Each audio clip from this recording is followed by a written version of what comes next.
নমস্কার, কেমন আছেন সবাই?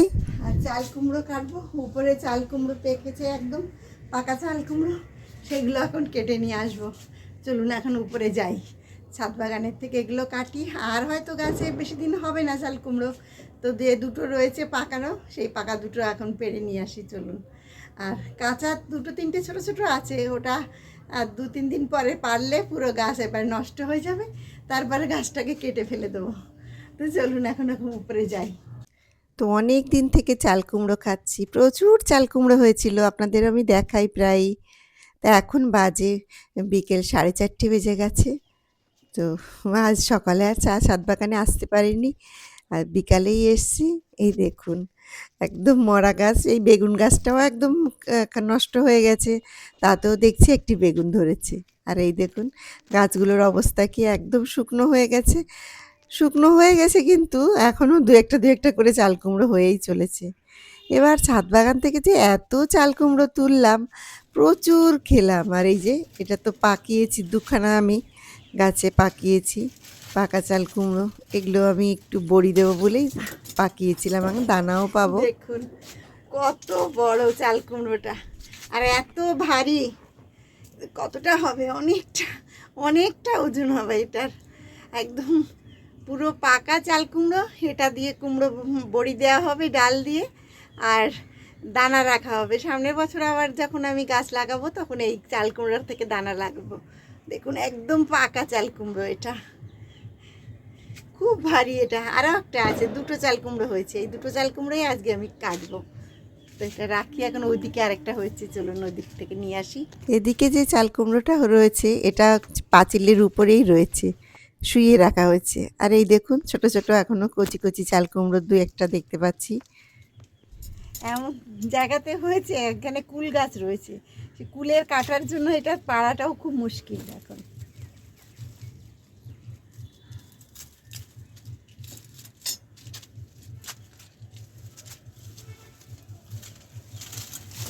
এই দেখুন, এই দেখুন একদম, এখন তো গাছ নষ্ট হয়ে গেছে, গাছটা টেনে নিয়ে আসলাম, এনে এখান থেকেই কাটি। ওখানটায় কাটতে পারছি না, খুব অসুবিধা, ওখানটায় কাটা ভর্তি। এই দেখুন, এটা আরও বড়, ওইটার থেকে এটা আরও বড়। এই দুটো পাকিয়েছি আমি। আর এই চাল কুমড়ো দিয়ে আর ডাল দিয়ে কুমড়োর বড়ি দিলে কিন্তু খেতে খুব ভালো লাগে। তো আমি এটা, আমার একটা বৌদি আছে, বৌদিকে একটা দেবো, আমার কাকিমাকে একটা দেবো। এটা আমি আর দেবো না বড়ি, কারণ আমি অনেক বড়ি গত বছর দিয়েছিলাম, প্রচুর বড়ি রয়েছে, আর বড়ি এবছর আর দেবো না। তো এটা নিয়ে যাব, এত পাকা পুরো চাল কুমড়োটার দানাও রাখবো এটার থেকে। এটা পাঁচিলের উপরে হয়েছিল দেখে গাছের অসুবিধা হয়নি, তা না হলে এত বড় চাল কুমড়ো ঝুললে গাছটা পুরো অনেক দিন আগে হয়তো নষ্ট হয়ে যেত।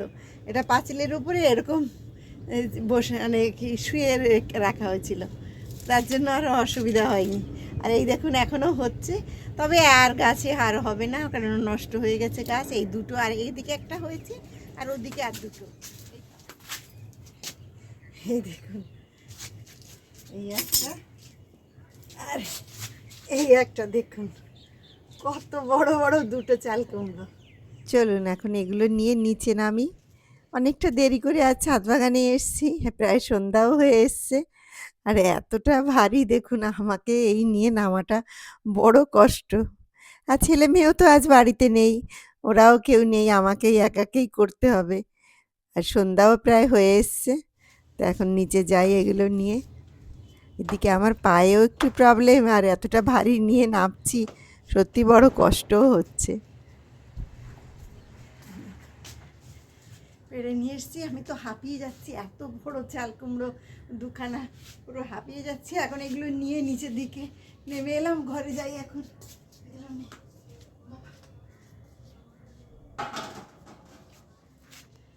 এখন ছাদ বাগানের সমস্ত মাটি উপরে, যে বেদির উপরে যে মাটিগুলো রয়েছে, ওগুলো একটু কুপিয়ে দেওয়া হয়েছে, এখন শুকনো হয়ে গেছে। আর এখন ওই শক্ত, যেটা শক্ত মাটিগুলো, ওগুলোকে ভালো করে মুগুর দিয়ে ভেঙে এবারে শাকের দানা ফেলবো। লাল শাক, পালং শাক, তারপরে ধনে পাতা, এগুলো এখন বসাবো। আর এখন অনেক চাল কুমড়ো খেলাম, আর কুমড়ো শাকও অনেকটাই খেয়েছি। এখনও যদিও একটা গাছে ছোট কুমড়ো হয়েছে, সেটা আপনাদের দেখাইনি, সেটা পরে দেখাবো।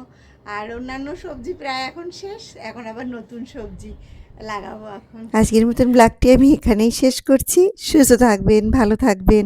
আমার ব্লগটি ভালো লেগে থাকলে প্লিজ একটি লাইক কমেন্ট করে আমার চ্যানেলটি সাবস্ক্রাইব করবেন, সঙ্গে থাকবেন।